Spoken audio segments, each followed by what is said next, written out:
When I reminded him I'd be at work, he rolled his eyes. Right, because you're management now. Again, his tone was weird, but I was running late and didn't have time to address it.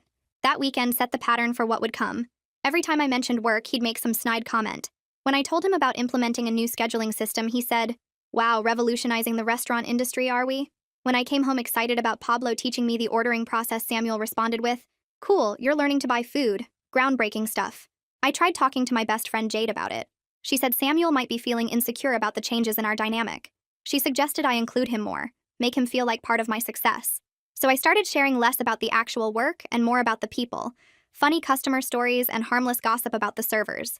That seemed to help for about a week. Then came the cooking complaints. Samuel and I had always split cooking duties. Suddenly everything I made was wrong. The pasta was overcooked, the chicken was dry, and the vegetables were bland. One night I made tacos, something we'd eaten probably 100 times before. He took one bite and pushed his plate away. "Did you even season this?"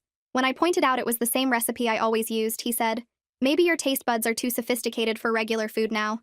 Next came the clothes. I'd bought a few new outfits for work, nothing expensive, just some black pants and blouses from Target that looked more professional than my server uniform. Samuel started making comments every morning. "That shirt makes you look like you're trying too hard. Those pants are too tight for work. Why do you need to dress up to manage a restaurant?" When I explained that Pablo and Joanna expected managers to look professional, he scoffed. "Right, because the restaurant is such a Fortune 500 company." The family dinner incident happened next.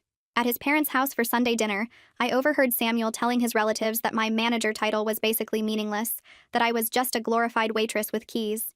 He told his uncle that the restaurant made me manager because they needed a woman for diversity, and that I only got promoted because I flirt with the old owners.